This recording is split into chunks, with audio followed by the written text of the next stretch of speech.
салом, як хабар. Бонки исломии рушд ва фондҳои рушди араб лоиҳаи сохтмони Неругоҳи барқи обии Роғунро ба маблағи умумии $550 миллион маблағгузорӣ мекунанд. Аз ҷумла $150 миллион аз ҳисоби Бонки рушди Осиёи ва боқимонда аз ҳисоби Фондҳои рушди араб ҷудо карда мешавад. Сохтмони Роғун бузургтарин шабакаи истеҳсоли барқ дар Осиёи Марказӣ 10 соли инҷониб идома дорад. То имрӯз ба сохтмон 40 миллиард сомонӣ ҷудо гардидааст. барои пурра татбиқ намудани лоиҳаи Неругоҳи Роғун маблағи $6 миллиард 200 миллион лозим мебошад.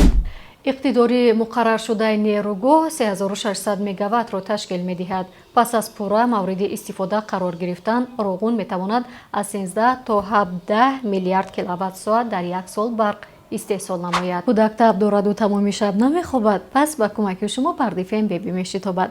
Пардифен Бэби аз ширкати Вегафарм аз нуру хонаҳо пурсон шавед.